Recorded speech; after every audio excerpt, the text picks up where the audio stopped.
మన ప్రభు అయిన యేసు క్రీస్తు నామములో మీ అందరికీ ప్రేమపూర్వకమైన వందనాలండి. అందరికీ వందనాలు. ఫిలిప్పీ పత్రిక 3వ అధ్యాయం 16వ వచనాన్ని నేను చదువుతాను. రెండవది యెషయా ప్రవచన గ్రంథం 28వ అధ్యాయం 26వ వచనం. ఆ వాక్యం మీరందరూ కలిసి చదువుదురు. నేనేమో ఒకటి చదువుతాను, తర్వాత మీరు ఒకటి చదువుదురు. ఇప్పుడు ఫిలిప్పీ పత్రిక 3:16. అయినను ఇప్పటి వరకు మనకు లభించిన దానిని బట్టి క్రమముగా నడుచుకొందుము. ఇప్పటి వరకు మనకు లభించిన దానిని బట్టి క్రమముగా నడుచుకొందుము. ఇప్పుడు యెషయా ప్రవచన గ్రంథం 28వ అధ్యాయం 26వ వచనం. తెలుగు వచ్చిన వాళ్ళందరూ చదవండి, తప్పులేదు. వాని దేవుడే తగిన క్రమమును వానికి నేర్పి ఉన్నాడు. దేవుడు నేర్పిన క్రమము, దేవుడే నేర్పిన క్రమము. పౌలు గారు కూడా ఇక్కడ చెప్తున్నారు, మనము క్రమముగా నడుచుకుందాము. ఆది కాలం నుండి బైబిల్లో మనం ప్రకటన గ్రంథం వరకు చదువుకుంటూ వెళ్తే ఈ అంశం మీద చాలా విషయాలు మనం నేర్చుకోవచ్చు. ఫ్రెడ్ అన్న చెప్పిన సందేశాన్ని మీరు ఎంతమంది విన్నారో జాగ్రత్తగా, కానీ చాలా లోతైన సందేశం అందులో ఇమిడి ఉంది. మీరు బాగా వినుంటే అర్థమవుతుంది. మోయబైన గర్భాలు తెరవబడాలి, జాబు రావాలి, బాగా సంపాదించుకోవాలి. ఇవన్నీ సాధారణమైనటువంటి విషయాలు. వాటి కొరకు మరలా ప్రత్యేకంగా మనం ఒక 7 పాయింట్లు 10 పాయింట్లు చెప్పాల్సిన అవసరం లేదు. నాకు తెలిసి ఎక్కువగా మనం ఆత్మీయ వెదుగుదలలోనికి వెళ్తే భూ సంబంధమైన ఆశీర్వాదాలన్నీ లభిస్తాయి. నేను ఎప్పుడూ ఒక మాట చెప్తూ ఉంటాను, ఒక విత్తనంలో వృక్షం మరుగై ఉంటుంది. విశ్వాసంతో మనం చూసినప్పుడు చాలా రోజుల తర్వాత ఆ విత్తనములో దాగి ఉన్న వృక్షం మనకు కనబడుతుంది. ఇంకో విషయం కూడా నేను చెప్తాను. పైన చెట్టు ఆకులు పూత కాయలు కలిగి ఫలభరితంగా ఉండాలంటే దాని వేరు పుష్టిగా ఉండాలి. అలాగే బైబిల్లో వ్రాయబడినటువంటి ఆధ్యాత్మికమైన మాటలు, దానికి సంబంధించినటువంటి సందేశాలు మీరు జాగ్రత్తగా వింటూ ఉంటే దానితో పాటు ఈ భూ సంబంధమైన ఆశీర్వాదాలు కూడా కలుగుతాయి. సౌర కుటుంబంలో ఒక క్రమాన్ని మనం చూస్తాం, లేకపోతే గ్రహాలు క్రమముగా కక్ష అనే మార్గంలో నడిచేవి కావు. సముద్రములో మనం ఒక క్రమాన్ని చూస్తాం, ఒక మ్యాపు. సౌర కుటుంబంలో ఒక మ్యాప్ను చూస్తాం, ఆకాశంలో ఒక మ్యాప్. ఆకాశం అంతా నాదేనని ఫ్లైట్లు ఏంటంటే అటు ఎల్లో మనకు తెలుసు విషయాలు. వాటికి నియమించినటువంటి ఆ రూట్లోనే ఆ మ్యాప్ ప్రకారంగా వెళ్తాయి. సముద్రం అంతా నాదేనని చెప్పి ఓడలు ఆ ప్రకారంగా ఏంటంటే అటు వెళ్ళవు. అలా వెళ్తే అర్థమైందా, ఏమవుతుందో మనకు బాగా తెలుసు. సౌర కుటుంబంలో ఒక మ్యాప్ ఉంటుంది, ఆకాశంలో ఒక మ్యాప్ ఉంటుంది, సముద్రంలో ఒక మ్యాప్ ఉంటుంది. ఇక మ్యాప్ గురించి నేను చెప్పే విషయాలు కావు, కానీ అమెరికా వాళ్ళకు బాగా తెలుసు. అర్థమైందా? లొకేషన్ పెట్టుకోకుండా ఎక్కడికి వెళ్ళలేరు. ఏ ఇంటికి వెళ్ళాలన్నా లొకేషన్ అడుగుతుంది. ఇండియాలో అయితే అలా ఉండదు. ఒంగోలు బయలుదేరామనుకో హైదరాబాద్కి ఒకే రూటు, తిన్నగా వెళ్ళిపోతాం. ఎందుకంటే ఇదొక క్రమం. అలాగే బైబిల్ చెప్తున్నటువంటి ఒక క్రమం ఉంది. ఆ బైబిల్ క్రమంలో మనం నడుచుకోవలసిన అవసరత ఉన్నది అనే సంగతిని ప్రతి ఒక్కరూ తెలుసుకోవాలి. అందుకే పౌలు గారు అంటారు, ఇప్పటి వరకు మనకు లభించిన దాన్ని బట్టి మనం క్రమముగా నడుచుకుందాము. దేవుడే నేర్పిన క్రమం అంటే మనుషులు పెట్టిన పద్ధతులు, మర్యాదలు, క్రమాలు కూడా కొన్ని ఉంటాయి. కానీ ఆదికాండం నుంచి ప్రకటన గ్రంథం వరకు ఇది ఒక మ్యాప్, మనకు ఇదొక రూల్.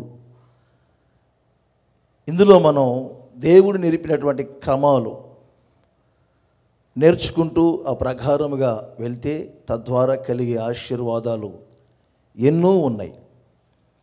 క్రమానికి ఒక్క అక్షరం మీరు యాడ్ చేయండి, వ్యతిరేక పదం అది ఆ. అక్కడి నుంచి చదవండి. ఇప్పుడు ఆ యాడ్ చేసి చదవండి. అక్రమం. క్రమానికి వ్యతిరేక పదమే అక్రమం, అక్రమానికి వ్యతిరేక పదమే క్రమం. బైబిల్లో మనకు దేవుడు నేర్పిన క్రమం, దేవుడే నేర్పిన క్రమం. ఇక్కడ వాస్తవానికి ఒక వ్యవసాయం గురించి వ్రాయబడింది. మనం ఏషియాలో చదువుకున్న విషయాలు. ఏ విత్తనాన్ని ఎలా విత్తాలో ఒక మనిషికి, ఏ సాలల్లో ఏ విత్తనాలు విత్తాలో, గనిమెలను ఎలా చదును చేయాలో, ఇవన్నీ చెప్పుకుంటూ పై మాటలు వచ్చి ఆ క్రింద వచ్చేసరికి దేవుడు చెప్తారు ఏమని, వానికి దేవుడే నేర్పిన క్రమం, దేవుడే నేర్పిన క్రమం. ఈ 4వ గుడారాల పండుగలో దేవుడు మీకు కొన్ని క్రమములు నేర్పబోతున్నారు. ఆ క్రమముల ద్వారా మీ వ్యక్తిగత జీవితాలు కట్టబడునుగాక, మీ కుటుంబ వ్యవస్థ కట్టబడునుగాక, ఆధ్యాత్మికముగా మరింతగా మీరు సంతృప్తి పొందుదురుగాక. మనకు తెలుసు కదా, అబ్రహాము తన కుమారుడైనటువంటి ఇస్సాకును మోరియా పర్వతం మీద దేవుడు చూపించిన ఒక స్థలములోనికి వెళ్ళి బలిపీఠాన్ని కట్టి, కొన్ని ఉదాహరణలు మీకు చెప్తున్నాను. అక్కడ బలిపీఠం దగ్గర కట్టెలను క్రమముగా పేర్చెను అని వ్రాయబడింది. అన్ని రెఫరెన్స్లు మీకు అవసరం లేదు, అవసరమైన రెఫరెన్స్లు మీకు చెప్తాను నేను. మీ తర్వాత చదువుకోండి, ఆదికాండం 22వ అధ్యాయంలో ఉంటుంది ఈ భాగం. క్రమముగా పేర్చెను. ఎందుకు అక్కడ పరిశుద్ధాత్ముడు ఆ మాటలో వ్రాయించి పెట్టారు? క్రమముగా పేర్చెను అనే పదాలు ఎందుకు ఉపయోగించారు? అబ్రహాము జీవితంలో ఏదైనా సరే క్రమముగా చేయటం, క్రమ పద్ధతిలో నడిపించబడటం, దాని అలవాటుగా మార్చుకున్నారు. ఇక క్రమముగా కట్టెలు పేర్చినటువంటి ఆ చోట జరిగింది ఏమిటి? ఇప్పుడు ఎన్నోసార్లు ఆ ప్రాంతాల్లో తిరుగుంటారు అబ్రహాము. తనకి ఎన్నడూ కనబడినటువంటి పొదలో ఒక గొర్రెపిల్ల కనబడటం, ఆ ప్రత్యక్షతను ఆయన చూడటం. ఆధ్యాత్మికంగా మనం ఆలోచన చేస్తే ఆ గొర్రెపిల్ల ఎవరో కాదు, మన ప్రభు అయిన యేసుక్రీస్తు అని వ్రాయబడింది.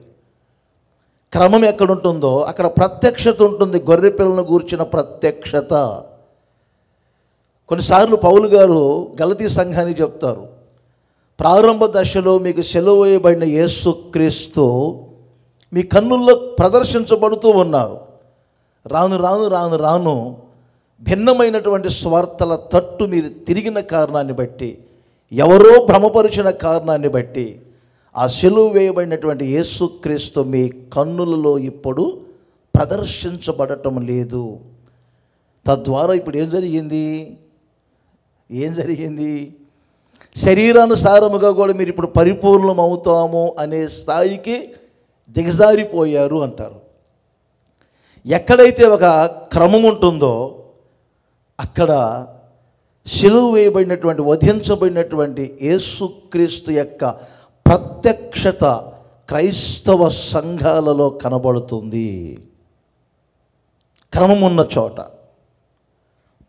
కొంచెం మనం ముందుకు వెళ్తే నిర్గమకాండంలో మనకు 40వ అధ్యాయంలో ఉంటాయి, తర్వాత మీరు చదువుకోనండి. 3 భాగాలుగా ప్రత్యక్ష గుడారాన్ని వాళ్ళు నిర్మించుకున్నారు. ఆవరణం, పరిశుద్ధ స్థలం, అతి పరిశుద్ధ స్థలం. అందులో 6 వస్తువులు పెట్టుకున్నారు.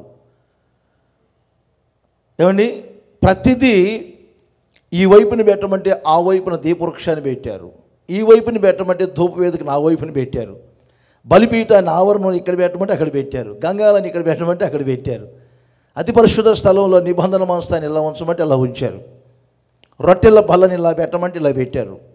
ఏ వైపు ఆ వైపునే పెట్టారు. పెట్టడం కాదు, ఆ రొట్టెల బల్ల మీద రొట్టెల్ని ఇలా పేర్చి క్రమముగా చక్కగా పెట్టమంటే అలాగే పెట్టారు.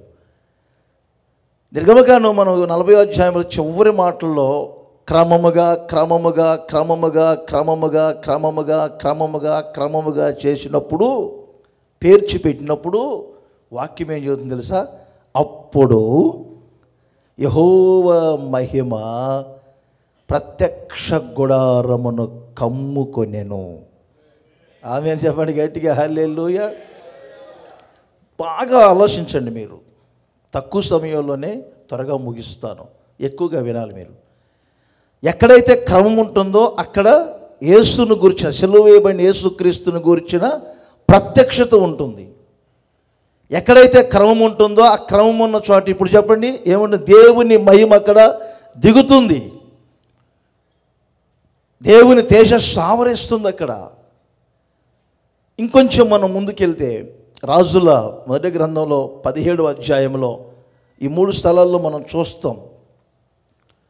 ఏలియా కూడా పడిపోయిన బలిపీఠపు రాళ్లను మరలా తీసుకొని చక్కగా ఆయన 12 రాళ్లతో బలిపీఠాన్ని కట్టి, అక్కడ కూడా వ్రాయబడిన మాటలో చుట్టూ కందకం త్రవ్వి కట్టెలను చక్కగా క్రమముగా పేర్చెను, క్రమముగా పేర్చెను. ఎప్పుడైతే ఏలియా కట్టెలను చక్కగా పేర్చి పెట్టుకున్నారో క్రమముగా నడుచుకోవాల్సిన ఏంటో చెప్తా. అదే అసలు మూలం. అర్థమైందా? ముందు మీకు వివరణ ఇస్తున్నా ఇవన్నీ. ఆ తర్వాత అగ్ని దిగి రావాలి, అగ్ని దిగి రావాలి, అగ్ని దిగి రావాలి. అస్సలు ప్రార్థన చేయలేదు ఏలియా. మీరు ఎప్పుడైనా కానీ చదువుకునేటప్పుడు బాగా గుర్తుపెట్టుకుని చదవాలి వాక్యం. వాళ్ళందరూ ప్రార్థన చేశారు, వాళ్ళు బయలుదేవత యెజబేలు దేవతలకు అగ్ని దిగాలని. ఏలియా అసలు అగ్ని దిగాలి అని ప్రార్థన చేయలేదు. తన జీవితంలో, తన బలిపీఠంలో తన జీవితాన్ని చక్కగా అమర్చుకున్నారు. ఒక బలిపీఠాన్ని కట్టుకున్నారు, నాకు లోకానికి సంబంధం లేదు, నాకు కందకం త్రవ్వుకున్నారు. ఏమండి, తన కట్టెలను చక్కగా పేర్చుకున్నారు. నేను నీ సేవకునై ఉన్నానని ఈ ప్రజలందరూ తెలుసుకున్నట్లు, ఇదంతా నీ పేనట జరుగుతుందని ప్రజలు గుర్తించున్నట్లు అని ప్రార్థన చేస్తూ ఉన్నప్పుడే ఆకాశము నుండి అగ్ని ఒక్కసారి దిగి బలిపీఠాన్ని మండించెను. ఆమె కొడితే గట్టి కొట్టండి, లూజు కొట్టు. అందరూ అందరూ అందరూ ఎందుకు మరలా ఆమె అని చెప్పండి గట్టిగా, హల్లెలూయా అని గట్టిగా.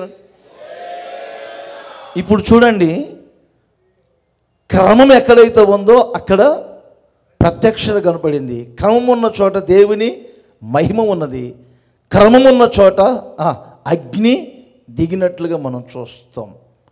అగ్ని అనేది వైరాగ్యపు జీవితాన్ని చూపిస్తూ ఉంటుంది, ఆసక్తికరమైన జీవితాన్ని చూపిస్తూ ఉంటుంది. ప్రియమైన సహోదరులారా, అందుకే మనుషులు నేర్పే పద్ధతులు, మర్యాదలు, క్రమాలు ఉంటాయి, కానీ వాక్యం అంటుంది దేవుడు నేర్పిన క్రమములో మనమందరము క్రమముగా నడుచుకొందుముగాక. ఒకసారి అందరూ అనండి, క్రమముగా నడుచుకొందుము అనండి. వ్యతిరేక పదం కూడా ఆని యాడ్ చేసి చెప్పండి. అది చెప్పేటప్పుడు నడుచుకొని వద్దు అనాలి, అది కూడా చెప్పాలనా? ఇప్పుడు చెప్పండి, క్రమముగా నడుచుకొందుము అనండి. యాడ్ చేయండి. ఇప్పుడు పక్కన చెప్పండి, ఊరికి నాకేం చెబుతారు, నేను క్రమంలోనే ఉంటాను. ఇప్పుడు నేను చాలా సిస్టంలో ఉంటాను. అమెరికా వచ్చినా అలాగే ఉంటాను, యూకే వెళ్ళినా అలాగే ఉంటాను, ఆఫ్రికా వెళ్ళినా ఎలా ఉంటాను. నేనుగానే ఉంటాం, మేముగానే ఉంటాం. మేము మీలాగా మారం, మీరు మాలాగా మారాలంటే ఇంకా ఎన్ని గుడార్ల పండుగలు జరగాలో. ఓకే, మంచిది. చూడండి, ఆ మత్తయి సువార్తలో మీ అందరూ తెలుసు కదా, 24వ అధ్యాయం. ఇది కూడా చూడాలి, 2 మాటలు చూడాలి మీరు. 24వ అధ్యాయంలో 12వ వచనాన్ని మీరు గమనించండి. ఇప్పుడు యాడ్ చేసి మీరు చదివారు కదా, ఇక్కడేమని రాయబడింది? క్రమము లేని చోట ఏముంటుందండి? అనేకుల ప్రేమ చల్లారిపోతుంది. చాలా బాధాకరమైన విషయాలు కొన్నిసార్లు సంఘములో ఏమండి, ప్రేమ చల్లారిపోతుంది. క్రైస్తవ్యంలో ప్రేమ చల్లారిపోతుంది. కొన్నిసార్లు మేము అనుకుంటూ వెళ్తాం, ప్రపంచానికే మిషనరీలుగా వచ్చి స్వార్థ ప్రకటించినటువంటి ప్రపంచ దేశాలను కదిలించినటువంటి ప్రాంతాలు ఉన్నాయి. ఇంగ్లాండ్ ప్రాంతం, దేశాలు. ఆ ప్రాంతానికి వెళ్ళాం మేము. అర్థమైందా? ఎందుకంటే ప్రపంచానికే సువార్త తెచ్చినటువంటి వ్యక్తులు ఉన్నారు. 300 సంవత్సరాల క్రితమే ఒక శతాబ్దంలో ప్రపంచాన్ని కదిలించినటువంటి దైవజనులు ఉన్నారు. ఆ ప్రాంతానికి వెళితే విమర్శిస్తున్నాను కాదు, కానీ అక్కడ పూర్తిగా ఇప్పుడు చల్లారిపోయిన పరిస్థితులు ఏర్పడుతున్నాయి. సంఘాలలో ఉద్యమం తగ్గిపోతుంది, క్రైస్తవ్యంలో ప్రేమ తగ్గిపోతుంది. అందుకే దేవుడు మనల్ని అడిగేది, ఎంత సంపాదించారు, ఎన్ని వాహనాలు కొన్నారు, లేకపోతే ఎంతమంది పిల్లలు కన్నారు, లేకపోతే ఇంకా ఏమండి ఎన్ని డిగ్రీలు పట్టాలు సంపాదించారు అడుగురు. ఆయన లెక్క చూసుకునేటప్పుడు ఆలోచన చేస్తూ ఉంటారు. ఎఫెసు సంఘం ఉంది, ఆ సంఘాన్ని గురించి ఏమన్నారు? మొదట నీకు మంచి ప్రేమ ఉంది, ఆ ప్రేమలో మంచిగా ఉజ్జీవించబడ్డారు, బలపరచబడ్డారు. కానీ ఆ మొదటి ప్రేమ ఇప్పుడు మీలో చూసారా, ఆ మొదటి ప్రేమను కోల్పోయారు. ఇంకో సంఘంతో ఏం చెప్తారు? ఉంటేనేమో నువ్వు వెచ్చగా లేవు, లేదంటేనేమో చల్లగా లేవు. అటు వెచ్చగా కాకుండా ఇటు చల్లగా కాకుండా నులివెచ్చని స్థితిలో ఉన్నారు. నులివెచ్చని స్థితిలో. ఎఫ్రాయిమును గురించి కూడా బైబిల్లో వ్రాయబడింది. అటు పూర్తిగా కాల్చబడలేదు, అర్థమైందండి? అలా అని చెప్పి అసలు కాల్చబడకుండా లేరు. ఒక ప్రక్క కాల్చబడిన అప్పములాగా మారిపోయాడు ఎఫ్రాయిం. బాగా ఆలోచన చేయండి. ఇటు వెచ్చగా ఉన్నా బాగుంటుంది, ఇటు చల్లగా ఉన్నా బాగుంటుంది. నిలువెచ్చని స్థితి. చెరువుల్లో కొన్ని మన పల్లెల్లో, ఇండియాలో మన పల్లెల్లో చెరువుల్లో కప్పలు ఉంటాయి. అవి పూర్తిగా నీళ్ళల్లో ఉండవు, పూర్తిగా ఒడ్డు మీద ఉండవు. ఆ నీళ్ళు ఒడ్డు కలిసే అక్కడుంటాయి. ఇటు మనిషి కనపడితేనేమో అటు దూకుతాయి, అటు మనిషి కనపడితేనేమో ఇటు వెళ్ళిపోతాయి. అర్థమైందా?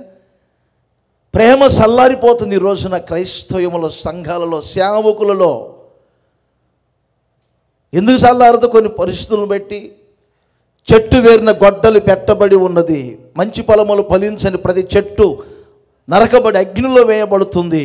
ఇదిగో లోక పాపములను మోసుకొని పోయే దేవుని గొర్రెపిల్ల ఈయనే అని చెప్పి సవాళ్ళు విసిరినటువంటి బాప్తీసమిచ్చు యోహాను చెరలోనికి వెళ్ళేసరికే సందేహాలు వచ్చాయి. ఆయన దగ్గరికి కొంతమంది పరామర్శిద్దామని వచ్చారు. వారితో అంటారు, యేసు ప్రభు నేను అడిగానని చెప్పు, రాబోవాడు ఆయనే, మేము ఇంకొకరి కొరకు ఎదురు చూడాలా? చూసారా? యేసయ్య అంటారు, ఆ మాట విని, ఇంతవరకు మీరు అరణ్యంలోనికి ఎవరిని చూడటానికి వెళ్ళారు? గాలికి అటు ఇటు కొట్టుకొని పోవచ్చున్న రెలున స్త్రీలు కలిగిన వారిలో యోహానంత గొప్పవారు లేరు అని యేసు ప్రభు సర్టిఫికెట్ ఇచ్చారే. అలాంటి వ్యక్తిని ఇప్పుడు యేసు ప్రభు అంటున్నారు. గాలికి కొట్టుకుపోవచ్చున్నటువంటి రెలులాగా మారిపోయాడు. రెలులాగా మారిపోతుంది క్రైస్తవ్యం. కొన్ని వ్యతిరేక పదాలు ఎందుకు మీకు చెప్తున్నానంటే, అక్రమం ఎక్కడుంటుందో అక్కడే అనేకుల ప్రేమ చల్లారిపోతుంది. ఉద్యమం లేదు. ఈ రోజున కొన్ని సంఘాల్లోకి మేము వెళ్తే అర్థమైందా, ఉద్యమం లేదు. ఏదో వచ్చారు, కూర్చున్నారు, అర్థమైందా, సమయం చూసుకుంటున్నారు. కొన్ని చోట్ల మీ మీద కాదులేండి, మీరు మరలా కోపం చూడబాకండి, ఇంకా 2 రోజులు ఉన్నాయి మనకు. ఏమండి, అస్సలు హల్లెలూయా అంటే ఇలా చూస్తుంటారు, అర్థమైందా? పోనీ వాళ్ళు ఏమైనా అన్యజనులు అంటే అది కాదు, క్రైస్తవ సంఘాలే. అక్రమం ఎక్కడ విస్తరిస్తూ ఉంటుందో అక్కడ ప్రేమ చల్లారిపడదు. ప్రేమ లేని చోట పరిస్థితులన్నీ ఎలా ఉంటాయి మీకు తెలుసు. ఇంకొక మాట కూడా మనం గమనిస్తాం. మత్తయి సువార్తలోని 7వ అధ్యాయంలో 23వ వచనంలో మీకు తెలుసు కదా. ఇక్కడ చూడండి, ఒక ఆయన అంటాడు, ప్రభువా నీ పేరట నేను ఎన్నో అద్భుతాలు చేశాను, మహత్కార్యాలు చేశాను, సూచక్రియలు చేశాను, మీ పేరట నేను ఎన్నో చేశాను. నేను ప్రార్థన చేస్తే రోగులు స్వస్థత పొందారు, నేను ప్రార్థన చేస్తే చనిపోయిన వారు కూడా తిరిగి లేచారు, నేను ప్రార్థన చేస్తున్నప్పుడు గొప్ప గొప్ప కార్యాలన్నీ జరిగాయి. ఇప్పుడు మరి మీరేమిటి నా ఎదుట తలుపులు మూసి ఉన్నారు? చూసారా, నాకు తలుపు తీయండి, నాకు తలుపు తీయండి, నాకు తలుపు తీయండి అంటే యేసయ్య అంటారు, మీరెవరు? ఆలోచన చేయండి. అద్భుతాలు చేశారు కదా, మరి ఎలా చేశారు? అద్భుతాలు చేశారు కానీ క్రమంలో చేయలేదు. అద్భుతాలు యేసయ్య చేయరనుకోబాకండి. గాడిద నిలబెట్టైనా మాట్లాడగల శక్తి కలిగిన దేవుడు నా దేవుడు. బలవంతుని చేతిలో గడ్డి పరక ఉన్న ఆయుధమే నా దేవుడు. అనుకుంటే ఏదైనా చేయగలరు. ఆయనే సాటి. అర్థమైందా? దాని కొరకు మరలా రెవరెండ్లు రావాల్సిన అవసరం లేదు, 20 రెండ్లు రావాల్సిన అవసరం లేదు. దాని కొరకు మరలా టచ్ మినిస్ట్రీస్లు, ఫైర్ మినిస్ట్రీస్లు, ఎయిర్ మినిస్ట్రీ, ఇక్కడ ఏమైనా ఉంటే ఏమనుకోబాకండి, అలాంటి మినిస్ట్రీస్లు ఏం అవసరం లేదు. నా దేవుడు మీ జీవితంలో అద్భుతం చేయాలనుకుంటే లీటర్ల నూనె మీ మీద పోయాల్సిన అవసరం లేదు. దేవుని వాక్యం బోధిస్తూ ఉన్నప్పుడే అద్భుతాలు మీ జీవితంలో జరుగుతాయి, ఆశ్చర్య కార్యాలు జరుగుతాయి, సూచక్రియలు జరుగుతాయి, మోయబడిన గర్భాలు తెరవబడతాయి, మీ అనారోగ్యం తొలగిపోతుంది, భౌతిక సంబంధమైన ఆశీర్వాదాలు కలుగుతాయి. మీరు వాక్యములో మరింతగా స్థిరపడాలని నా దేవుడు ఎన్నో జరిగిస్తారు. అయితే నిలబడి జరిగిస్తున్నాడే ఆ వ్యక్తి క్రమములో ఉన్నారా, అక్రమంలో ఉన్నారా, అది చూసుకోవాలి. యేసయ్య నామం మహిమపరచబడేటట్లుగా ఎన్నో జరుగుతాయి. అర్థమైందా? ఒక చోటికి అసలు ప్రార్థన చేసుకోకుండానే వెళ్ళాం ప్రయాణాల్లో. మీటింగ్ చాలా బాగా జరిగింది. అసలు గంటల తరబడి ప్రార్థన చేసుకొని చెప్పిన సందేశం కంటే, అద్భుతాల కంటే కూడా ఎక్కువ జరిగినాయి. నేను గ్రహించాను, ఏమిటి 4 గంటలు ప్రార్థన చేసుకొని వెళ్ళినప్పుడు కూడా లేని తృప్తి ప్రజలకి ఈరోజు కలిగిందంటే అది అని నేను చెప్పకూడదు, కానీ ఆయన నామం మహిమపరచబడినట్లుగా ప్రజల్లో అద్భుతాలు జరిగినాయి. ఆయన నామం మహిమపరచబడాలి గనుక, అక్కడ ఆయన నామం ఘనపరచబడాలి గనుక జరిగినాయి. కానీ ఇప్పుడు యేసయ్య అంటున్నారు, అక్రమము చేయువారులారా నా యొద్ద నుండి మీరందరూ వెళ్ళండి. చూసారా, అక్రమం ఎక్కడుంటుందో అక్కడ యేసయ్యకు ఆ వ్యక్తికి సంబంధాలే ఉండవు. అసలు మధ్యలో ఒక తలుపు వేయబడింది. ప్రియమైన సహోదరులారా, ఈ గుడారాల పండుగలో అక్రమం అనేది మీ జీవితంలో, మీ కుటుంబ వ్యవస్థలో, పరిచర్యల్లో, ఎక్కడ మీ భక్తి రంగంలో ప్రవేశించకూడదు. అందుకే ఇప్పటి వరకు మనకు లభించిన దానిని బట్టి క్రమముగా నడుచుకొందుము, దేవుడు నేర్పిన క్రమములో నడుచుకొందురుగాక. దేవుడు నేర్పిన క్రమం, చెప్పండి. దేవుడు, ఎంత మంచి మాట, దేవుడు నేర్పిన క్రమం. చిన్నప్పుడు ఇప్పుడు స్కూల్కి వెళ్తే పలకలు లేవు, బలపాలు లేవు. చిన్నప్పుడు స్కూల్కి వెళ్తే పలకలు, తర్వాత బలపాలు. ఇది పెడతాడు, ఏలు. అర్థమైందా? ఇది పెడతాడు మాస్టర్ గారు. మనం అక్కడ కూర్చొని ఏం చేయాలి చెప్పండి? అర్థమైందా? దానిలోనే దిద్దాల. యేసయ్య గారు చెప్పారు ఒకసారి, అందరు దిద్దుతూ ఉంటేనంట యేసయ్య గారు చిన్నప్పుడు దిద్దుకొని కూర్చోనంట. అప్పుడు అడిగారంట, ఏంటి నువ్వు తిట్టలేదంటే, చూసుకుందాంలే. మాస్టర్ గారికి పలకిచ్చేటప్పుడు ఏం చేశారంటే బలపాన్ని అడ్డంగా బగలగొట్టి, ఏనండి ఇరగొట్టి ఒక్కసారి 1 ఇంచ్ బలపాన్ని అలా పెట్టిద్దారట.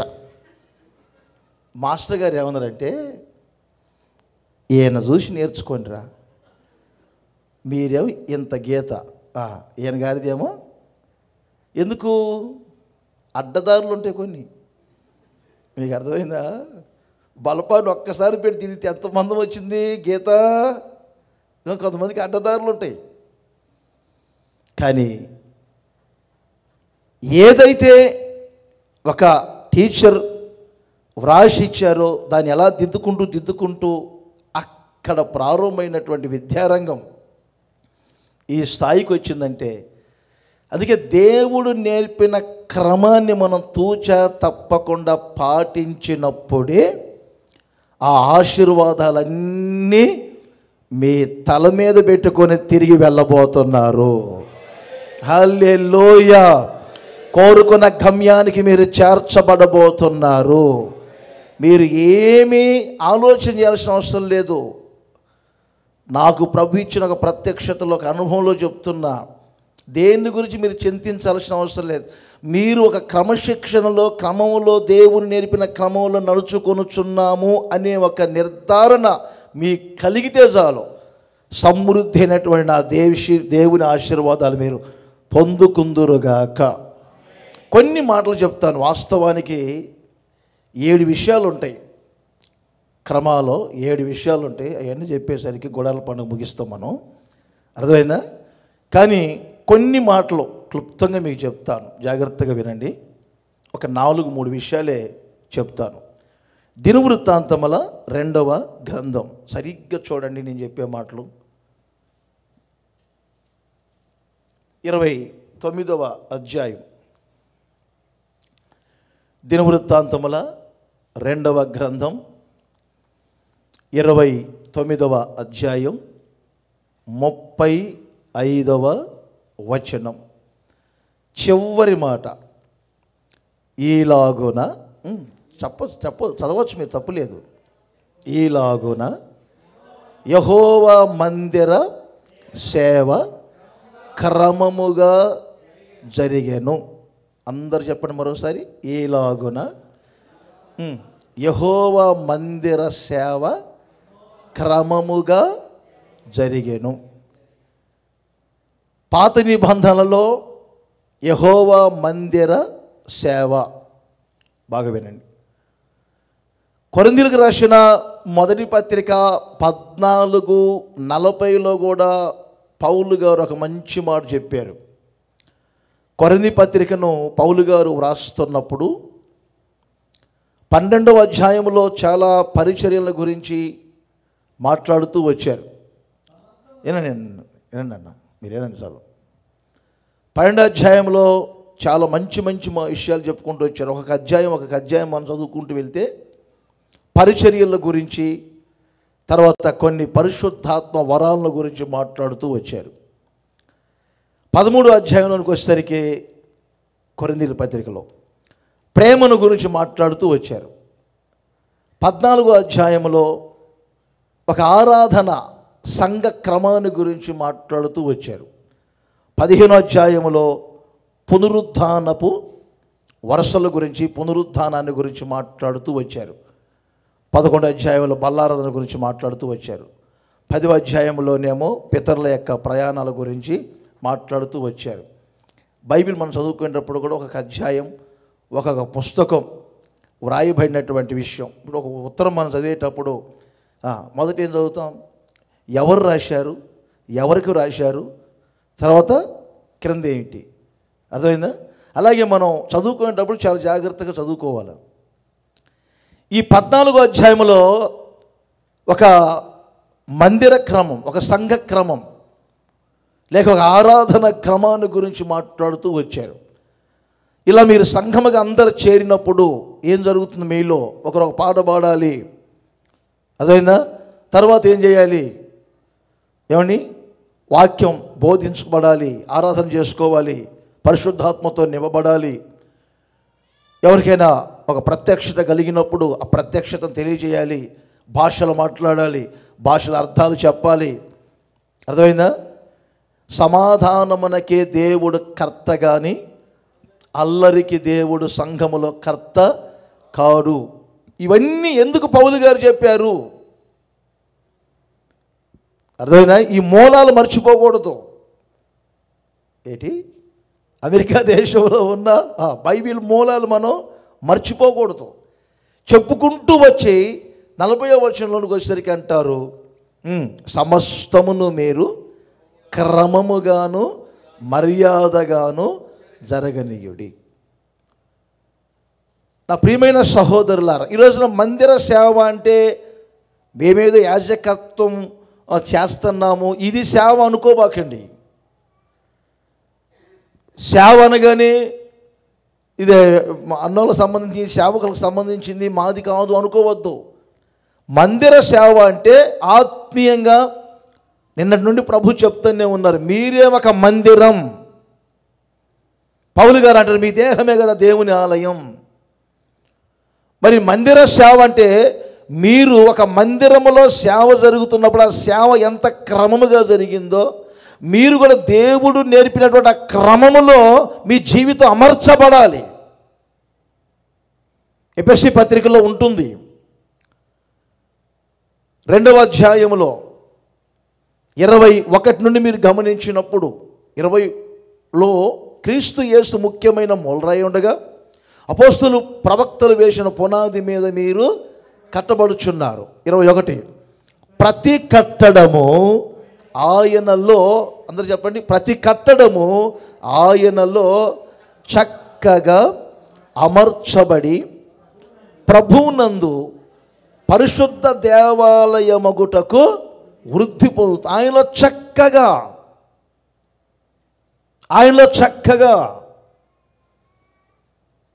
నేను హిజ్కియా గురించే కొన్ని విషయాలు మాట్లాడదాం అనుకుంటున్నాను. ఇందులో ఈ మొదటి మాటలో మరలా రండి, దినవృత్తాంతముల 2వ గ్రంథం 29వ అధ్యాయంలోనికి అందరు రండి. పాత నిబంధనలో మనం హిజ్కియాను చూస్తాం. మందిర సేవను ఆయన క్రమముగా జరిగించెను. మందిరం అంటే మీరే, ఆత్మ సంబంధమైన మందిరం మీరు. మీ దేహమే ఒక ఆలయం. దేవుడు నేర్పినటువంటి క్రమములో మీ జీవితాలు మీరు అమర్చుకోవాలి. అలా అమర్చుకున్నప్పుడే హిజ్కియా జీవితం బైబిల్లో చాలా ఘనముగా ఉంటుంది. హిజ్కియాను గురించి మనం ఆలోచన చేస్తే తనతో సమమైనటువంటి వారు ఎవరు లేరు అన్నట్లుగా దేవుడు అతన్ని ఆశీర్వదించారు. ఇంకో మాట చెప్తాను, తాను వెళ్ళిన చోటనెల్లా హిజ్కియా జయము పొందుతూ వచ్చారు. కారణం ఏమిటి?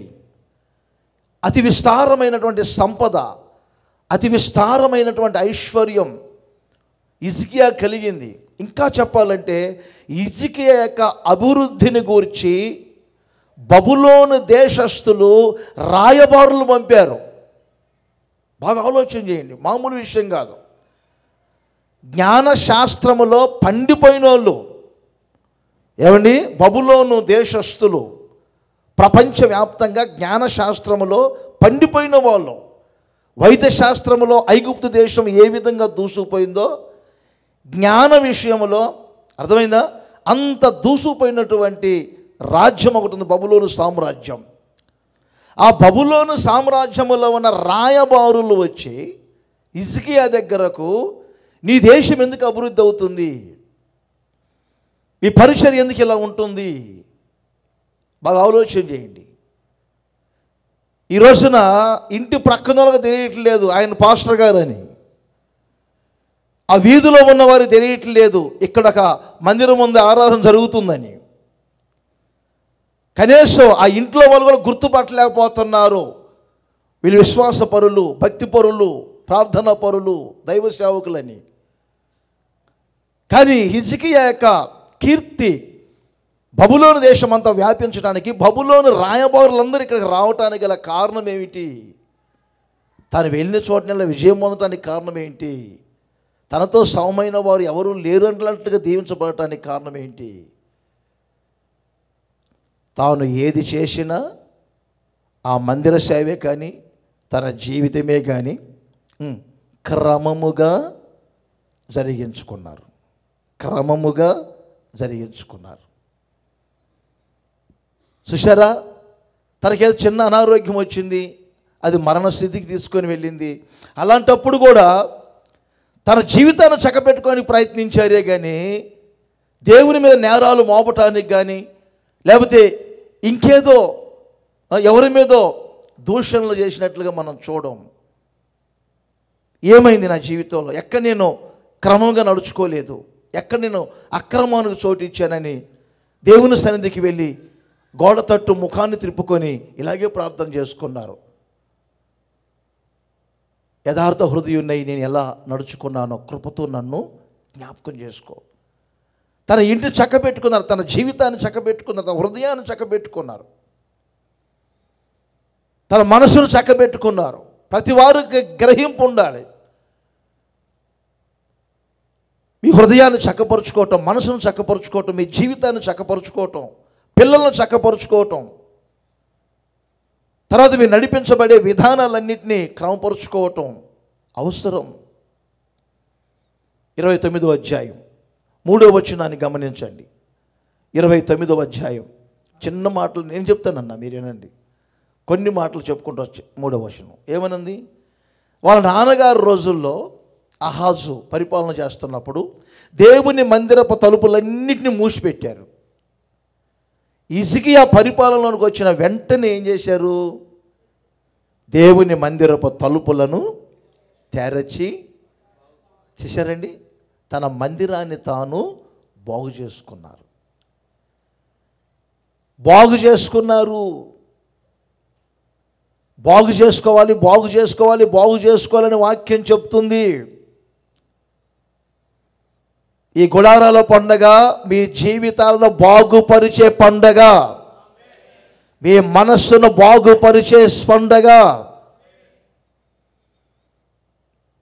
మరోసారి చెప్తున్నా, మీ విశ్వాసాన్ని బాగుపరిచే పండగ, మీ పరిశోధన మరొకసారి బాగుపరిచే పండగ. ఇది బాగుపరుచుకోవాలి. ఆత్మ సంబంధమైనటువంటి మందిరమైనటువంటి నేను ఎలా ఉన్నాను, నా మాట తీరు ఎలా ఉంది, నా ప్రవర్తన ఎలా ఉంది, క్రమంలో ఉన్నానా, అది దేవుడు నేర్పిన క్రమంలో, దేవుడు నేర్పిన పద్ధతుల్లో ఉన్నానా లేదా అని మొట్టమొదటిగా మీ జీవితంలో మీరే ఒక మందిరం, మీ మందిర సేవను క్రమముగా జరిగించుకొందురుగాక. ఆమేన్ చెప్పండి గట్టిగా. ఇది ఒకవేళ రిపేర్ వచ్చింది అనుకోండి, దీన్ని మనం వాడుకోగలుగుతామా? వాళ్ళు ఏదైనా ఒక ఇన్స్ట్రుమెంట్ రిపేర్ వచ్చిందనుకోండి, దాన్ని మనం వాడుకోగలుగుతామా? వాడుకోలేం. పరిశుద్ధాత్ముడు వాడుకునేది వస్తువులను కాదు, పరిశుద్ధాత్ముడు వాడుకునేది వ్యక్తులను. మీరు అత్యున్నతమైనటువంటి స్థాయిలో ఉండి ఆధ్యాత్మికముగా నడిపించబడాలి అంటే మొదటిగా మీ మందిర సేవను మీరు క్రమముగా జరిపించుకున్నట్లుగా మీరు బాగుపరచబడుదురుగాక. మంచిదా తప్ప చెప్పండి అందరు గట్టిగాను. శరీర సంబంధమైనటువంటి ఏమైనా రోగాలు ఉన్నాయనుకోండి, దాని కొరకు మీరు స్వస్థ ప్రార్థనలు చేయించుకుంటారు. యేసయ్య గారు రాసినటువంటి మాటలో ఇంకో మాట ఉంటుంది, శరీర రోగమైన అది ఆత్మీయ వ్యాధి అయినా, ఆత్మీయ వ్యాధి అయినా, భౌతికమైన శరీర అనారోగ్యాలు కానీ, ఆత్మీయమైనటువంటి పరిస్థితులు కానీ బాగుపరుచుకున్నాడు తన జీవితంలో. ఇంకొక మాట కూడా చెప్తాను చూడండి, అక్కడే మీరు 16వ వచనం చూడండి. 16వ వచనం, పవిత్రపరుచుకున్నాడు. హిజ్కియా ఏం చేసుకున్నారు? తన మందిరాన్ని పవిత్రపరుచుకున్నారు. బాగా ఆలోచన చేయండి. పవిత్రత మీద తనకు ఒక కాంక్ష, పవిత్రపరుచుకోవాలి. త్రికోణములో మనిషి యొక్క ప్రాణ, ఆత్మ, దేహములు పవిత్రపరచబడాలి. మందిరం అనే మీ సేవ పవిత్రపరచబడాలి. అందుకే ఈ గుడారాల పండుగ ప్రత్యేకంగా ఏర్పరిచింది. యేసు రక్తము చేత, దేవుని వాక్యము చేత, పరిపూర్ణమైన పరిశుద్ధాత్మ చేత పవిత్రపరచబడుదురుగాక. 27వ వచనం చూడండి, ఇక్కడ క్లుప్తంగా మీకు చెప్తాను. 27లో ఏముంది? ఈలాగున దేవుణ్ణి స్తుతించుట, స్తుతిగానము చేయుట ఆరంభించెను అని రాయబడింది. ఏం ఆరంభించారు? స్తుతి చేయుట ఆరంభించారు. ఒకటి, మందిరాన్ని బాగు చేసుకున్నారు. రెండవది పవిత్రపరుచుకున్నారు. మూడవది స్తుతి చేయటం ప్రారంభించారు. స్తుతి చేయటం ప్రారంభించారు. ఏదో అందరూ ఒకసారి అండి స్తుతి అని వస్తుందా నోళ్ళలో? Hi hi bro. ఇక్కడ ఎక్కువైపోయింది. ఏంటిది? బ్రో, ఇలా బ్రో. ప్రైజ్ అలా లేదు ఇప్పుడు. ఏంటి బ్రో? మయామి వెళ్ళి మేము కూడా 2 రోజులు బ్రో అనుకుంటూ వచ్చాం. అక్కడ 2 పిల్లలు తగిలేరు మాకు. బ్రో బ్రో అన్నారు పక్కన కూర్చొని. నేనేమో వాడి పేరేం బ్రో అనుకుంటున్నా. వాడి పేరు బ్రో కాదు, బ్రదర్ అంటానికి కూడా కట్ చేశారు. బ్రదర్ని కట్ చేసి బ్రో. ఆంకాంకి వెళ్తే ఏం పేరు రా అన్నాం ఒకడిని, డ్రైవర్ని. కప్ప కప్ప అన్నాడు. ఏం పేరు? అది పేరు కప్ప అంట. కప్ప. ఇప్పుడు ఆయిల్ ఎక్కువైపోయినాయి, హల్లెలూయాలు తక్కువైపోయినాయి. సాతానుగాడు మీ నోట స్తుతి లేకుండా చేస్తాడు. గుర్తుపెట్టుకోండి, సాతాను నోట్లో స్తుతి లేకుండా చేస్తారు. పాతాళములో దేవుణ్ణి ఎవరు స్తుతించలేరు. మరణము నీకు కృతజ్ఞత స్తుతులు చెల్లించదు. నోటిలో స్తుతి ఉండాలి, మీ హృదయంలో ఎప్పుడు స్తుతి ఉండాలి. మీ హృదయాల స్తుతితో నింపబడాలి. అర్థమైందా? ఎందుకు? పాపము నుండి మనల్ని విడిపించి మనల్ని నీతికి దాసులుగా చేశారు కనుక ఇందుకు దేవునికి స్తోత్రం. పౌలు గారు అంటారు, నీతికి మనం దాసులమయ్యాం, ఇందుకు స్తోత్రం. ఇంకో మాట పౌలు గారు అంటారు, పూర్వం నేను దోషకుని, హింసకుని, హానికరుణ్ణి, అయితే నన్ను నమ్మకమైన వానిగా ఎంచి ఈ పరిచర్యను ఇచ్చారు కనుక ఆయనకు నేను కృతజ్ఞుడను. పూర్వకాలం నేను ఎలా ఉన్నాను, ఇప్పుడు నేను ఏ స్థితికి వచ్చాను. ఇంకో చోట పౌలు గారు అంటారు, అయినను మన ప్రభు అయిన యేసుక్రీస్తు వలన మనకు జయము అనుగ్రహిస్తున్న దేవునికి స్తోత్రము కలుగునగాక. 2 చేతులు ఊపుతూ చెప్పండి గట్టిగా, హల్లెలూయా. నీతిమంతుల గుడారములో ఎప్పుడు రక్షణ గూర్చిన సంగీత సునాదాలు వినబడునుగాక. ఎప్పుడు స్తుతి ఉండాలి, మీ నోళ్ళలో స్తుతి ఉండాలి. స్తోత్రం చెప్పండి గట్టిగా, స్తుతి స్తుతి స్తుతి స్తుతి. మందిర సేవ క్రమముగా జరిగించటం అంటే ఏమిటి?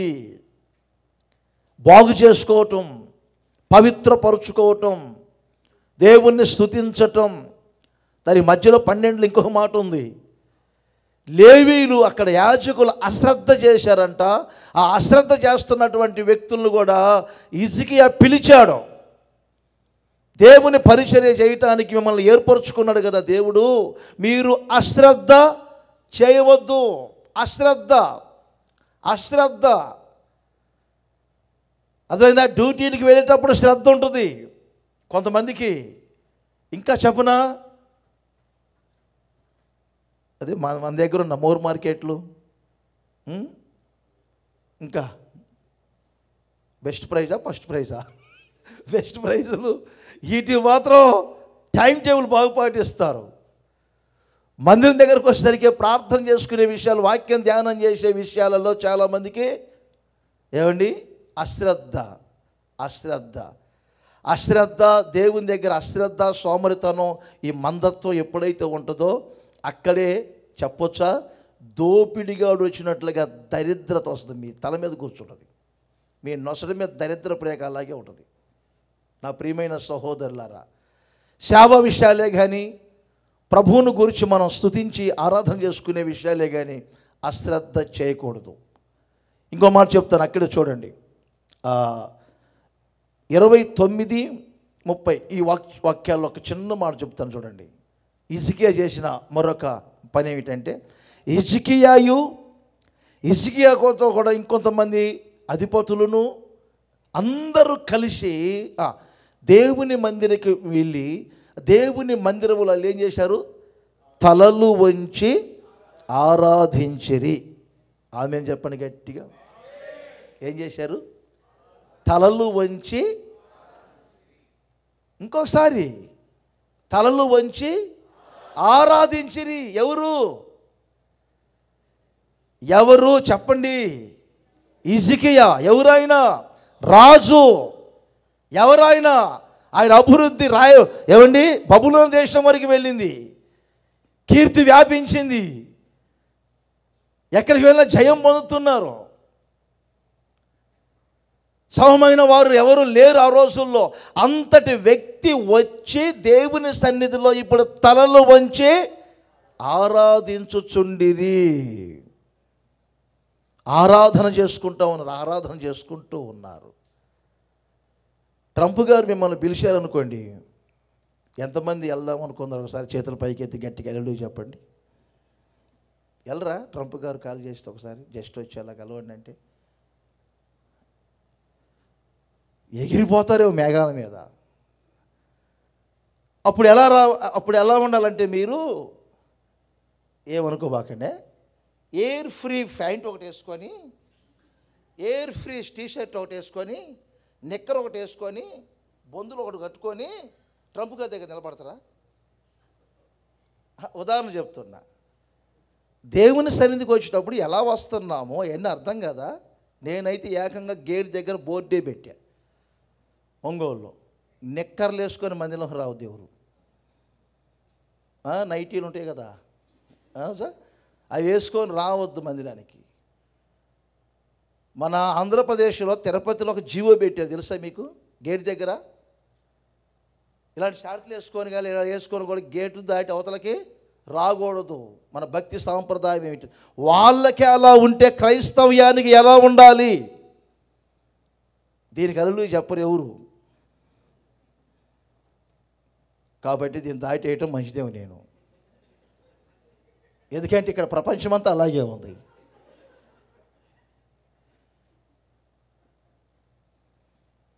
దేవుని మనం ఎలా ఆరాధన చేసుకోవాలి? హిజ్కియా తల వంచి, యెరూషలేముకి మేము వెళ్తే యేసుప్రభు ఎక్కడైతే ఉదయించారో ఏమండి, ఆ చోట 2 గేట్లు ఉంటాయి, ఇన్ గేట్ అవుట్ గేట్ అని.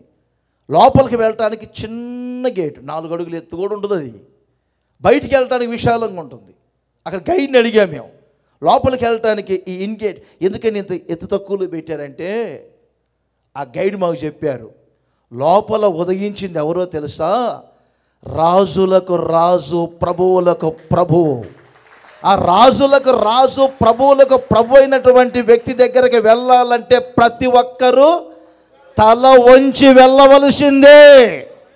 దేవునికి స్తోత్రం చెప్పండి గట్టిగా, హల్లెలూయా. ఆ చోటుకు వచ్చిన వాళ్ళు చాలామంది గుర్రాల మీద, రథాల మీద, ఒంటెల మీద వస్తారు.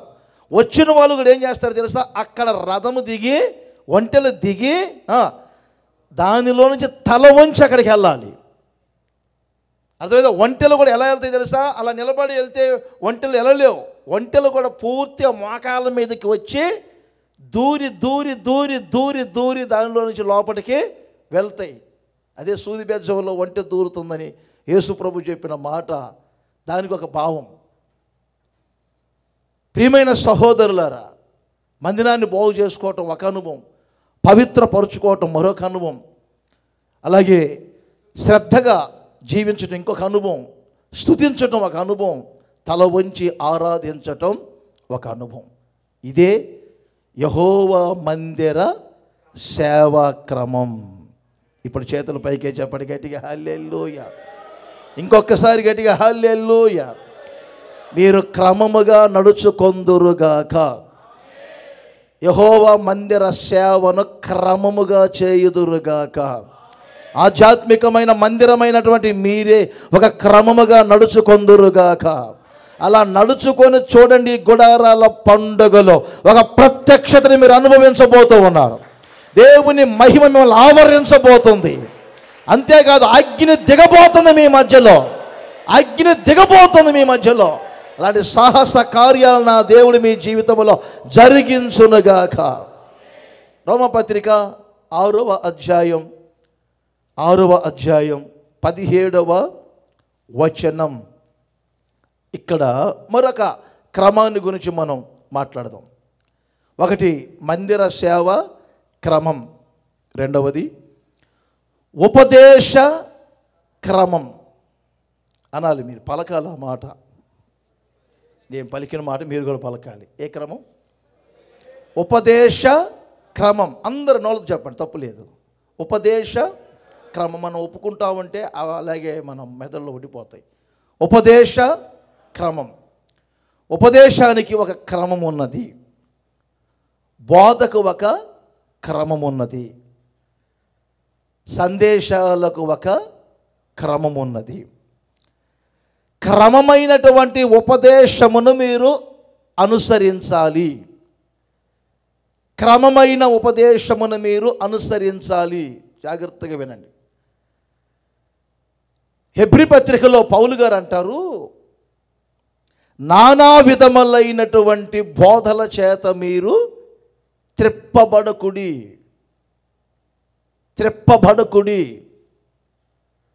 మెడిసిన్ వేసుకుంటే తప్పేంటంట అని ఒక ఆయన బోధ చేస్తారు. ఉదాహరణ చెప్తున్నా. దేవుడు సృష్టిని చేశారు, తర్వాత ఈ చెట్లన్నింటినీ కూడా చేశారు. ఆ చెట్లు ఆకుల్లో నుండే ఇప్పుడు మెడిసిన్ తయారైంది. దేవుడు సృష్టించినటువంటి ఆ చెట్లలో నుంచి కదా మెడిసిన్ తయారు చేస్తుంది. మరి మెడిసిన్ వేసుకుంటే తప్పేంటంట, అందుకని వేసుకోండి మెడిసిన్ అని చెప్పి మందిరాల్లో మెడికల్ షాప్ పెట్టిన వాళ్ళు కూడా ఉన్నారు. ఆ రోజుల్లో మిషనరీలు మన దేశాలకు వచ్చి మెడిసిన్ పంచారంటే, మిషన్ హాస్పిటల్ కట్టారంటే ఎందుకో తెలుసా? యేసు ప్రభు గాయాల్లో స్వస్థత లేదని కాదు, సువార్త లేని సమయాలలో కొన్ని ప్రాంతాలకు వెళ్ళి వాళ్ళు, అర్థమైందా, ఇలా ప్రజలకు ఆశ చూపించారు. ఇలా మెడిసిన్ ఇస్తున్నామని, లేకపోతే మెడిసిన్ హాస్పిటల్ కట్టామని ఇలా ఆశ చూపిస్తే వాళ్ళు వచ్చినప్పుడు వాళ్ళకు సువార్త చెప్పారు. వాళ్ళు అవి ఇచ్చి, మన భారతదేశానికి సువార్త వచ్చినప్పుడు ఇద్దరు మిషనరీలు చెప్తా ఉంటే ఎవరు వింటలేదు. అప్పుడు అడిగారంట, ఇక్కడ అందరూ కూడుకోవాలంటే ఏం చేయాలి ఇండియాలో, ఎన్ని చెప్పినా వింటలేదంటే తన్నుకునే దగ్గర, పోట్లాడుకునే దగ్గర కూడుకుంటారని చెప్పాడంట. వినండి, పోట్లాట జరిగిందంటే మాత్రం అందరూ కూడుకుంటారు. ఇండియా నైజం అలా ఉంటుందంటే ఇద్దరు మిషనరీలు ఏం చేశారు తెలుసా? ఇద్దరు ఒకరినొకరు పోట్లాడుకుంటూ కొట్టుకుంటా ఉంటే అప్పుడు 100 మంది వచ్చి ఇద్దరిని పట్టుకొని విడదీశారంట. అర్థమైందా? విడదీస్తూ ఉంటే అప్పుడు అటొకరు ఇటొకరు అరుగు మీద నిలబడి యేసు ప్రభు దేవుడు ఒప్పుకోనండి, యేసు ప్రభు దేవుడు, యేసు ప్రభు రక్తం గార్చారు, సిలువ వేయబడ్డారు, అలా సువార్త ప్రకటించారు మన దేశంలో. ఒక్కొక్క బోధ, స్వస్థతలు లేవనే బోధ ఒకరు, ఇంకా చెప్పాలంటే పరిశుద్ధాత్మ లేరు అనే బోధలు కొంతమంది, అసలు యేసు ప్రభు దేవుడే కాదని చెప్పేవారు ఇంకొంతమంది, యెహోవా సాక్షులం అని చెప్పేవాళ్ళు ఇంకొంతమంది. ఇప్పుడు చెప్పండి, రకరక బోధలు. అప్పుడప్పుడు సెల్ ఫోన్ మొత్తం డిలీట్ అయిపోతుంది, వైరస్ వచ్చి తలకాయలో కూడా కొన్ని బోధలన్నీ చేరి వైరస్ వచ్చింది తలకి. ఏది వాస్తవమో తెలియదు, ఏది అవాస్తవమో తెలియదు. అందుకే ఘనంగా చెప్తాను, యెషయాలో ఉన్న మాట, దేవుడు ఏమండి ఒక ఉపదేశ క్రమమును ఇచ్చి దాన్ని ఘనపరిచినని వాక్యం చెప్తుంది. దేవుడు ఒక ఉపదేశమునిచ్చి ఆ ఉపదేశమును ఘనపరిచెను. నేను ఘనంగా చెప్తాను, హోసన్న మినిస్ట్రీస్కు దేవుడిచ్చిన ఉపదేశం, దేవుని చేత ఘనపరచబడిన ఉపదేశం. ఆమేన్ చెప్పండి గట్టిగా. హల్లెలూయా, హల్లెలూయా. రకరక బోధల చేత త్రిప్పబడొద్దు. ఇదే వాస్తవం అనుకోవద్దు. ఇందాక ప్రేరణ ఒక మాట చెప్పారు ఫ్లోలో, పరిశుద్ధులకు ఒక్కసారే అప్పగింపబడిన బోధ. చెప్పండి, పరిశుద్ధులకు ఒక్కసారే అప్పగింపబడిన బోధ. యేసన్న గారు మాకు చాలా ఆలోచనలు చెప్పేవారు. ఏం చెప్పారు తెలుసా? మెరుపులాగా కొంతమంది మెరుస్తారు, అర్థమైందా? వాళ్ళ పరిచర్యల్ని ఏదో ఎక్కడికో తీసుకొని వెళ్తాను ఆకాశం వరకు అన్నట్లుగా మెరుపుల్లాగా కనపడతారు. ఆ మెరుపులను చూసి మీరు ఉపదేశాన్ని మార్చొద్దు. మీకు అర్థమైందా? ఎగరొద్దు వాళ్ళని చూసి వీరిని చూసి వారు. బెనిహీన్ గారంట కోటు తీసి కొట్టాడంట దయ్యాలన్నీ వెళ్ళిపోవటానికి, మనుషులు పడిపోవటానికి. ఆయనకు లోపలికి ఇంకో సొక్కా ఉంది. అది చూసి ఒకడేం చేశాడు, స్టేజీ మీద ఆయన వేసుకున్న సొక్కా అయిపోయాడు. ఈయనకేమో లోపల పని కూడా లేదు. ఎలా ఉంటుంది? ఎవరో ఊది పడగొట్టారంట, ఊది ఫూ ఫూ ఫూ అని. ఎయిర్ మినిస్ట్రీ అది, విమర్శ కాదులే, జరుగుతున్నాయి ఇప్పుడు ఇక్కడ. అర్థమైందా? ఇంకొక ఆమె ఊదిందంట అదేం పట్టలేదంట. ఊది ఆఖరికి ఆమె పళ్ళ చెట్టు ఊడిపోయిందంట కిందకి. ఇలా ఉంటుంది. వాళ్ళని చూసి అంటారు కదా, పుల్ను చూసి నక్క వాత పెట్టుకున్నట్టు. అర్థమైందా? అలా ఉండకూడదు. మనకు ఒక ఉపదేశ క్రమం ఉన్నది. ఆమేన్ చెప్పండి గట్టిగా. హోసన్న నేను ఘనంగా చెప్తా, ఎవరైనా తక్కువ చేసి మాట్లాడిన ఒప్పుకోను. హోసన్న మినిస్ట్రీస్ గురించి రుజువుపరచమన్న పరచగలుగుతాను. లేఖనాలకు అనుగుణంగా నడిచే మినిస్ట్రీ అని రుజువుపరచమంటే సవాలుగా నిలబడి చెప్పగలుగుతాను నేను. కారణం ఏంటి తెలుసా? హోసన్న మినిస్ట్రీస్ ఉపదేశానుసారముగా నడిపించబడుతున్న మినిస్ట్రీస్. ఆమేన్ చెప్పండి గట్టిగా. హల్లెలూయా. ఏ క్రమం? ఉపదేశ క్రమం. నానా విధములైన బోధల చేత త్రిప్పబడకూడదు.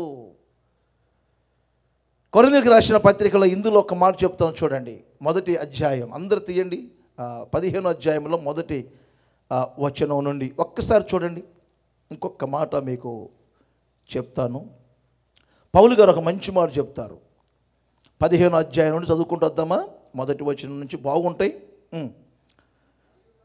15 మొదటి నుండి చదవండి, తప్పు లేదు. ఒక్కసారి త్వరగా చదవరుగా. నేను ఏ ఉపదేశ రూపముగా సువార్త మీకు ప్రకటించి తినో ఆ ఉపదేశమును మీరు గట్టిగా పట్టుకొంటిరి. అందరు చెప్పండి ఇలా, నా వైపు చూడండి. ఆ ఉపదేశమును మీరు గట్టిగా పట్టుకోండి. ఒకసారి రైట్ హ్యాండ్. ఆ ఉపదేశమును మీరు గట్టిగా పట్టుకోవాలి. రెండవది, ఆ ఉపదేశమును మీరు అంగీకరించితిరి. అక్కడే ఉన్న మాటలు. ఆ ఉపదేశమును మీరు అంగీకరించితిరి. ఆ ఉపదేశమునకు మీరు అప్పగింపబడితిరి. మూడవది, ఆ ఉపదేశములో మీరు నిలిచితిరి. పట్టుకోవాలి, అంగీకరించాలి. ఆ ఉపదేశములో మీరు నిలిచి ఉండాలి. ఆ క్రింద అంటాడు ఒక మంచి మాట, ఆ సువార్త వలన, ఆ ఉపదేశం వలన ఇప్పుడు మీరు రక్షింపబడిన వారైతిరి. ఆమేన్ చెప్పండి గట్టిగా. హల్లెలూయా. ఉపదేశములో మీరు గమనించండి, జబర్దస్తి కథలు ఉండవు, తక్కువ ఉంటాయి. అది అవసరాన్ని బట్టి కొంచెం మూడీగా ఉన్నప్పుడు, కొద్దిగా స్లీప్లోకి వెళ్తున్నప్పుడు, డీప్గా వింటున్నప్పుడు కొద్దిగా స్లీప్లోకి వెళ్తుంటారు. అర్థమైందా? కొద్దిగా కథలు చెప్పి కొంచెం నవ్విస్తున్నప్పుడు నవ్వుతారు. ఏం అర్థమైంది అవ్వదు అక్కడ, నవ్వడానికి మాత్రం నవ్వుతారు. అర్థమైందా? ఉపదేశములో మీరు గమనించండి, ఎప్పుడైనా అక్కడ 3 విషయాలు పౌలు గారు చెప్పారు. నాకు అప్పగించబడినటువంటి ఉపదేశం ఎలా ఉందంటే చూడండి, అక్కడ 3 మాటలు అంటారు. క్రీస్తు లేఖనముల ప్రకారముగా సిలువ వేయబడ్డారు. క్రీస్తు లేఖనం ప్రకారముగా మన కొరకు చనిపోయాడు. మూడవది, లేఖనముల ప్రకారముగా మూడవ రోజున యేసుక్రీస్తు మృతుల్లో నుండి తిరిగి లేచారు. ఉపదేశములు ఎప్పుడువే ఉంటాయి.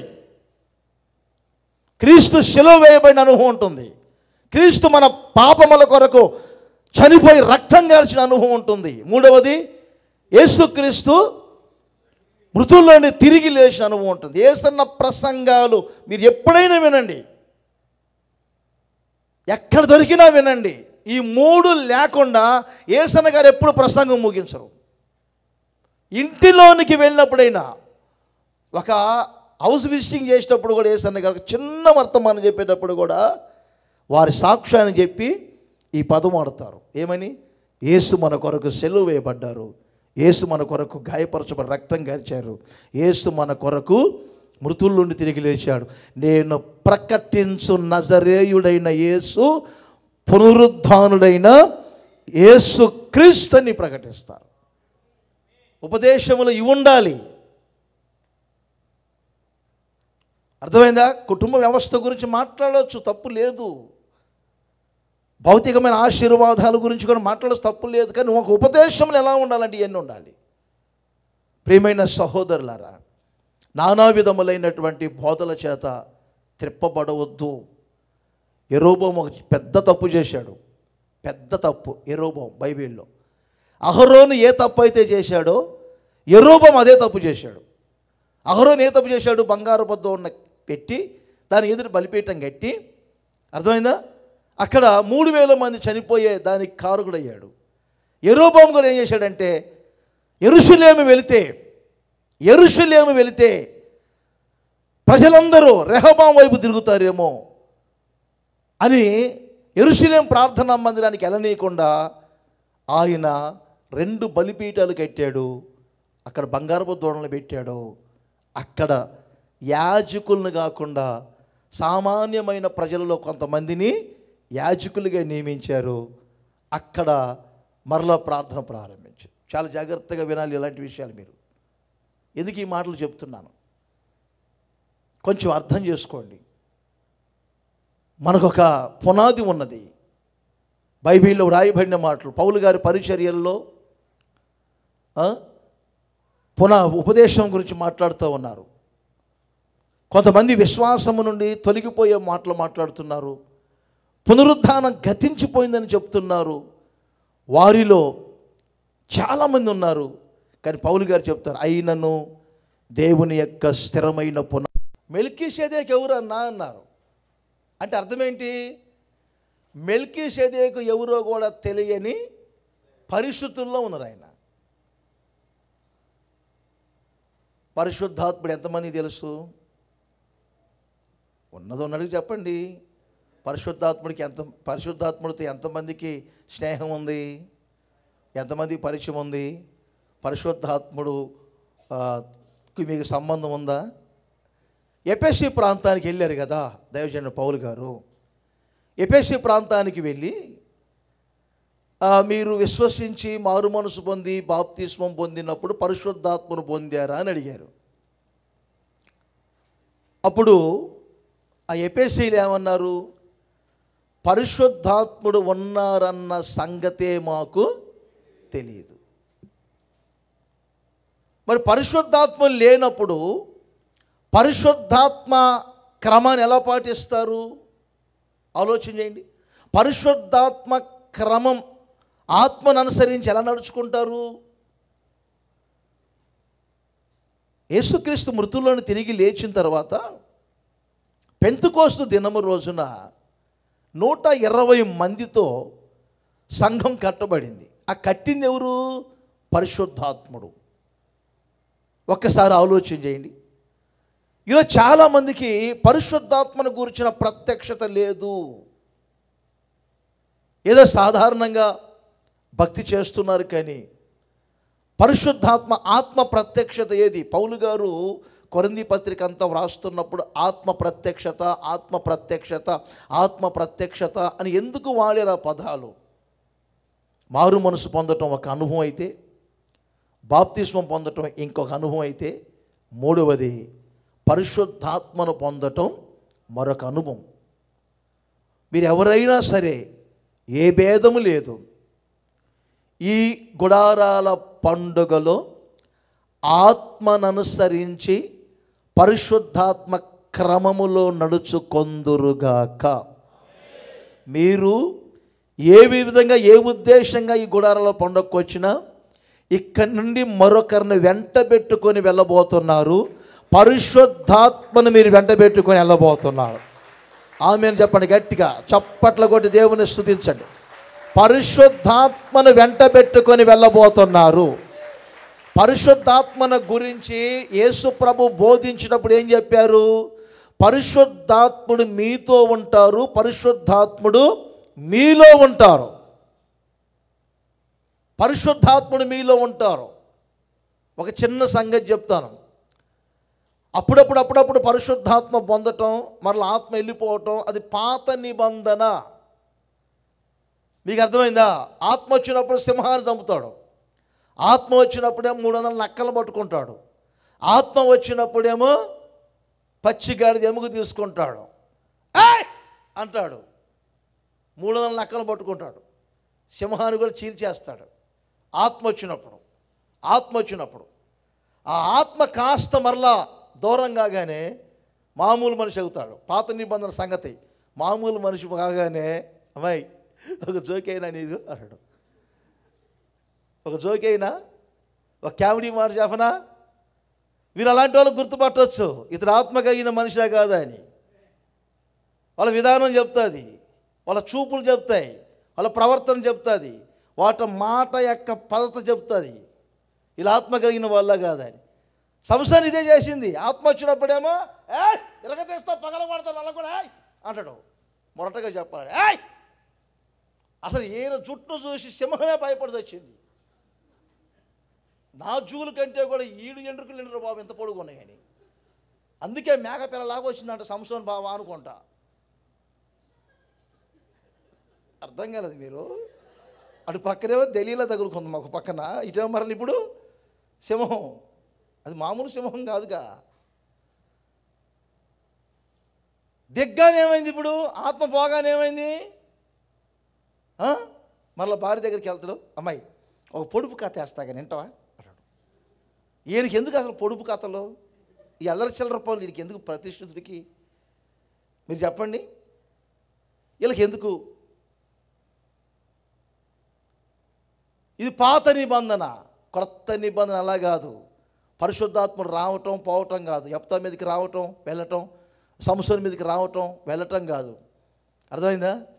పరిశుద్ధాత్ముని గురించి ఏమని రాయబడిందంటే క్రొత్త నిబంధనలో, పరిశుద్ధాత్ముడు మనలోనికి వచ్చినప్పుడు పరిశుద్ధాత్ముడు మనలో ఉంటారు, పరిశుద్ధాత్ముడు మనతో ఉంటాడు, మన దీన శరీరాన్ని మహిమ కలిగిన శరీరముగా మారుస్తూ ఉంటాడు. దేవునికి మహిమ కలుగునగాక.